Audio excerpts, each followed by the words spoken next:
우리 하나님 말씀 보겠습니다. 다니엘서 1장 8절 9절 두 절만 같이 보겠습니다. 다니엘은 뜻을 정하여 왕의 음식과 그가 마신 포도주로 자기를 더럽히지 아니하리라 하고 자기를 더럽히지 아니하도록 환관장에게 구하니 하나님이 다니엘로 하여금 환관장에게 은혜와 긍휼을 얻게 하신지라. 아멘. 오늘 하나님의 말씀은 문화를 살려라 이렇게 보겠습니다. 이 땅은 문화 전쟁입니다. 사단 문화냐 복음 문화냐. 사단에게 뺏긴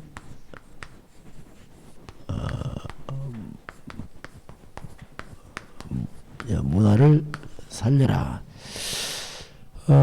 오늘 문화를 살린 그 모델이 바로 요셉입니다.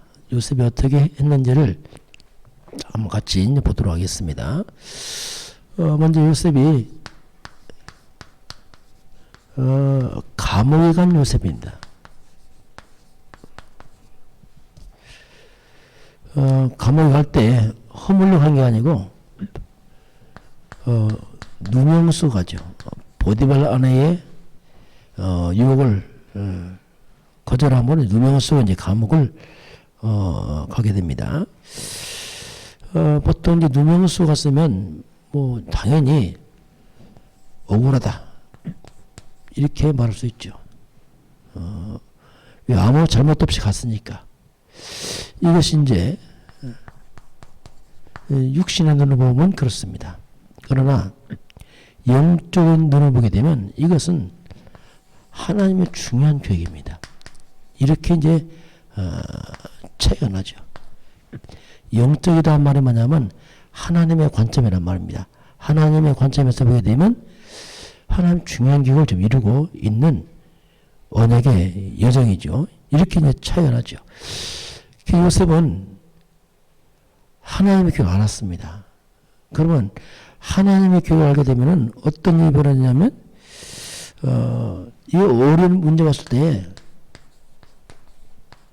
당황하지 않습니다. 알았으니까. 요셉이 감옥에 들어갔을 때에 만약에 억울했다면 호소했을 거죠. 뭐 고소도 하고 뭐 자기 입장을 얘기했겠죠. 그런데 놀랍게도 감옥에 가자마자 똑같이 평상시 똑같이 감옥이 에서 있죠. 보디발 집에 있을 때는 똑같은 모습이죠. 그러니까 이것을 간수가 보고서 감탄합니다. 이야, 하나님 너와 함께하는구나. 그러면서 이 간수가 자기의 그 죄술과 하는 그 재반 사물을 요셉에 다 맡깁니다. 신기한 일이 벌어지죠. 왜? 알았으니까.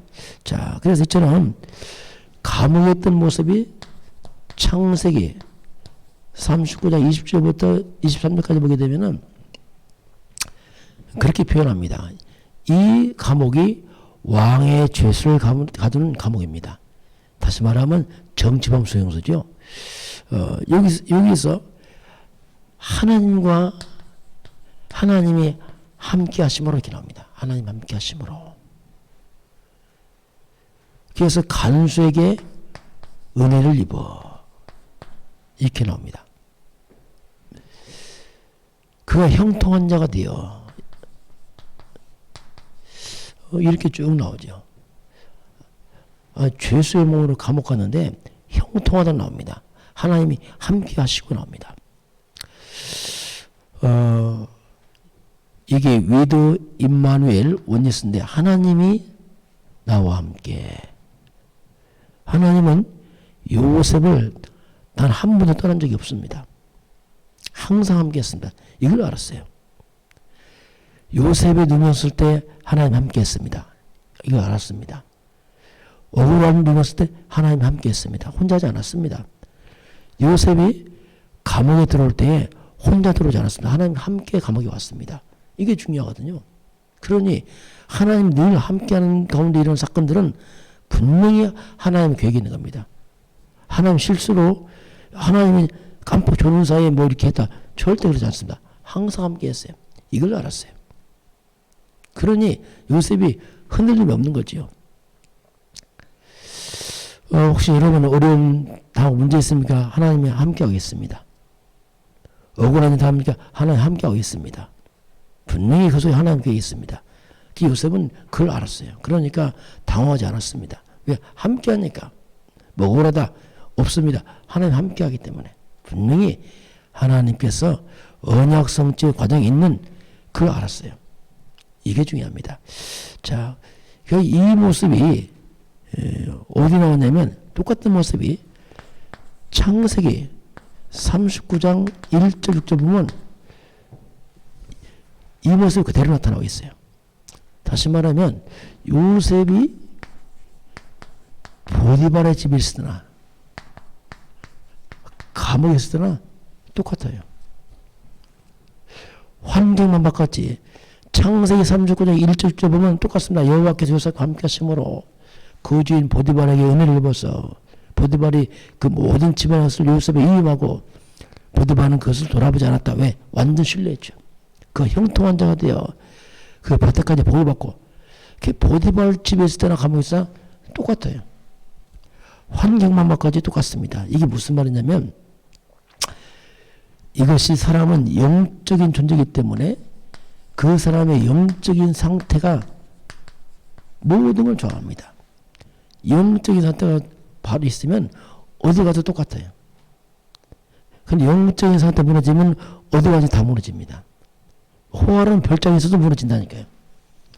호화라는 주택에 살아도 우울증하고 시달리고 괴롭고 불안하고 그렇습니다. 왜? 영적 상태가 무너졌으니까. 사람들은 환경을 말하지만 그렇지 않습니다.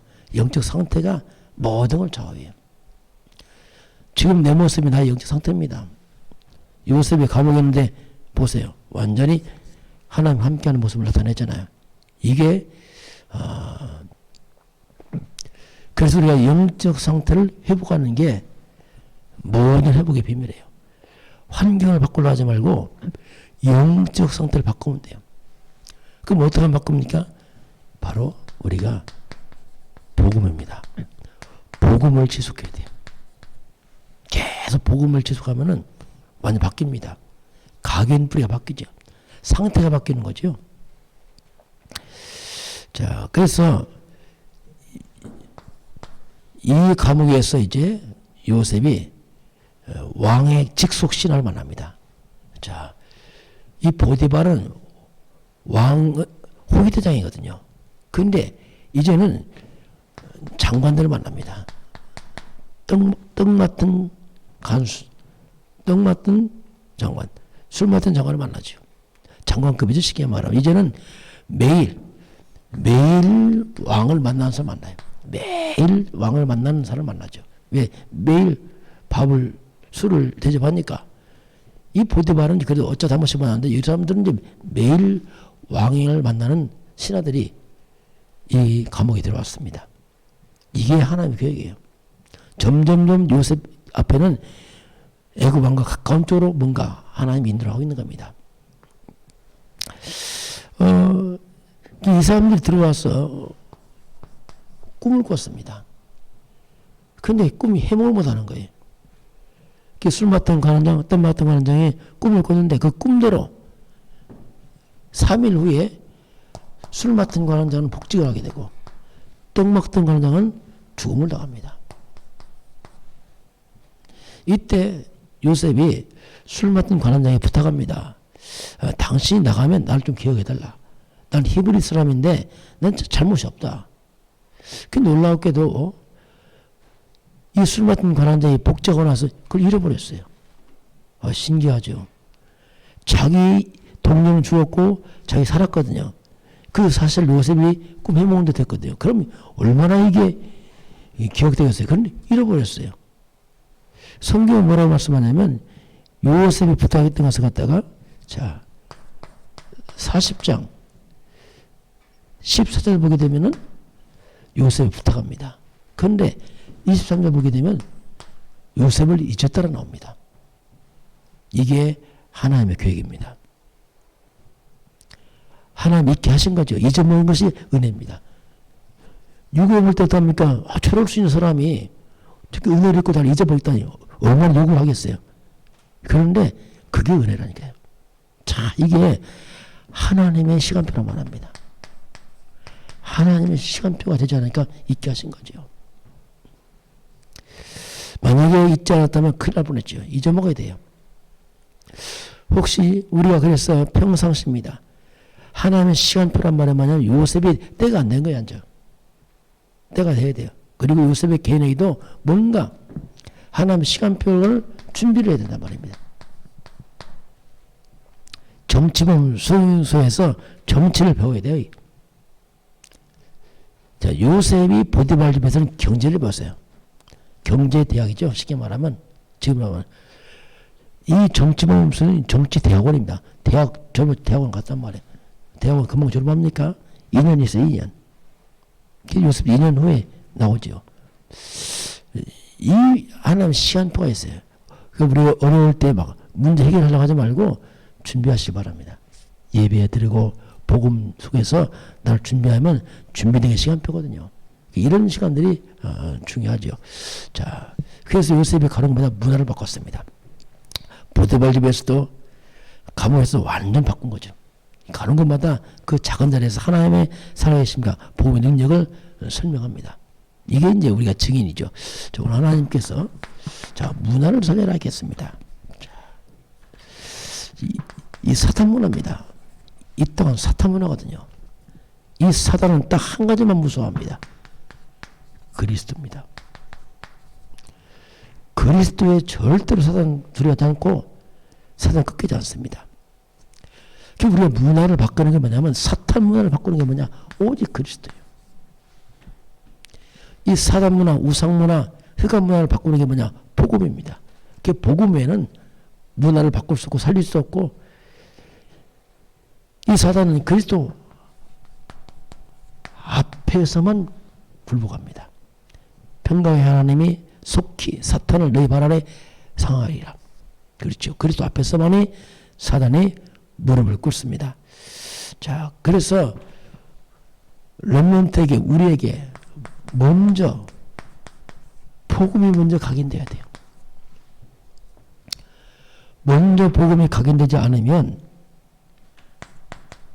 사단을 이길 수 없어요. 왜 자꾸 사단에게 시험 들고 종도합니까? 다른 게 각인돼서 그렇습니다. 회당권은 복음이 먼저 아니고 다른 게 각인되다 보니까 자꾸 시험 무너지고 문제만 넘어지고 시험 들고 그래서 복음이 없으면 자꾸 시험 들어요. 뭐 시험 때 이런 말 좋은 말 아닙니다. 그거 문제만 삼 시험 들고 아예 시험도 준비하고 왜 복음이 없으니까 시험만 됩니까? 시험 든 일을 만들어요. 또 어디 가도 자꾸 문제를 만들어요. 복음이 없으니까. 이게 영적인 상태입니다. 자, 그래서 저와 여러분은 자꾸 핑계하지 마시기 바랍니다. 핑계는 답 아닙니다. 답은 그리스도예요. 오직 복음입니다. 그래서 이제 자꾸 시험 어떠한 건 시험 들지 마시기 바랍니다. 왜냐하면 이건 큰 손해입니다. 인생 낭비, 시간 낭비 많은 손해가 돼요. 시험 들지 마시고 이제는 흑암을 이겨야 됩니다. 자, 사탄의 목표가 뭡니까? 무너뜨리는 겁니다. 자꾸 우리를 무너뜨리는 거예요. 인생을 무너뜨리고 세월 낭비 다 하게 합니다. 요셉은 직속으로 가잖아요. 요셉은 30세에 존리됩니다. 왜? 직속으로 갔어요. 지름길로 갔으니까.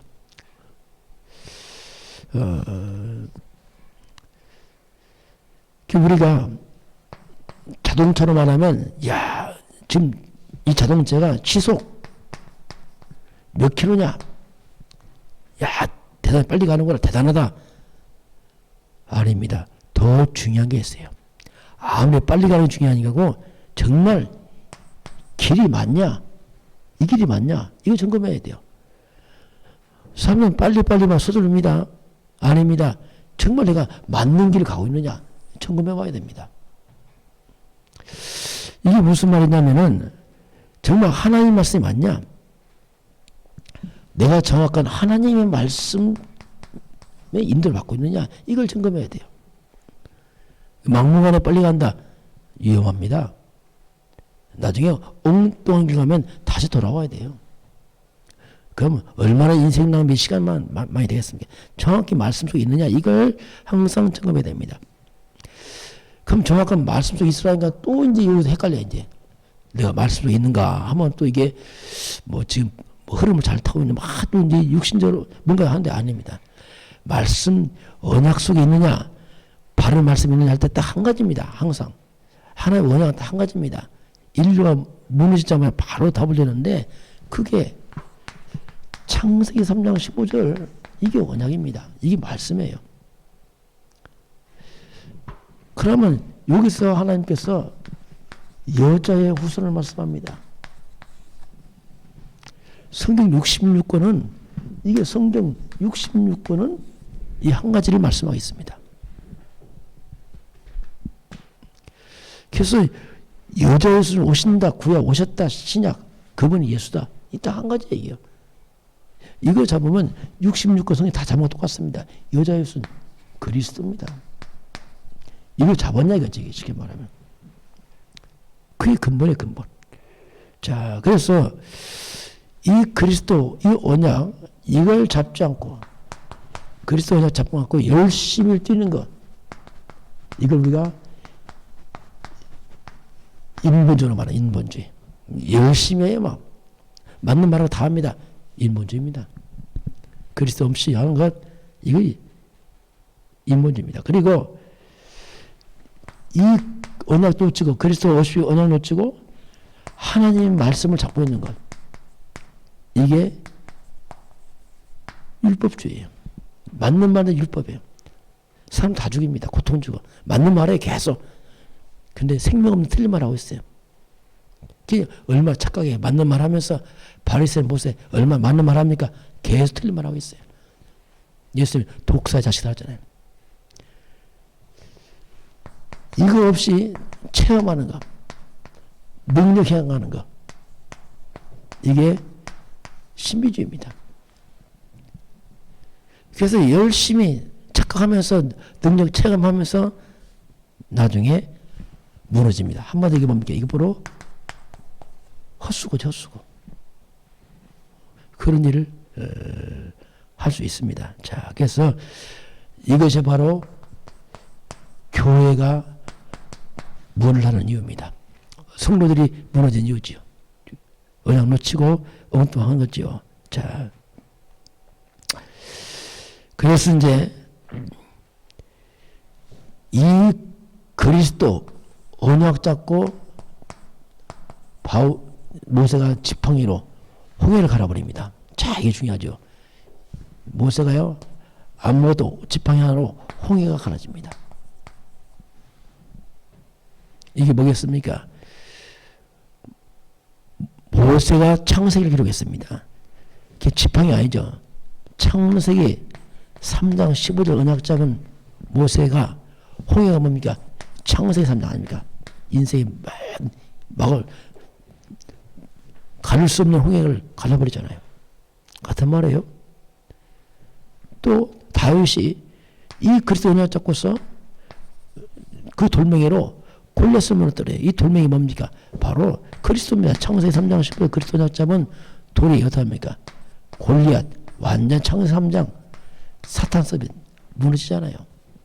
원리는 똑같습니다. 이게 언약궤입니다. 언약궤 옆에서 언약궤가 뭡니까? 언약궤가 그리스도 아닙니까? 창세기 3장 15 언약 잡은 사무엘입니다. 그의 말이 땅에 또 한 번 안 떨어지잖아요. 언약 잡은 사람들 아니겠습니까? 자, 그래서 오늘 이 그리스도 언약을 잡은 사람들이 승리하게 되어 있습니다. 결국 이 사단의 거짓된 것들은 무너지게 되어 있어요. 나라도 그렇습니다. 거짓되고 속이는 자를 결국 무너지게 되어 있습니다. 악한 자들은 다 무너지게. 왜냐하면 흑암 무너지거든요. 이 복음 앞에서. 잠시 잘 일어나지 결국 무너지게 되어 있습니다.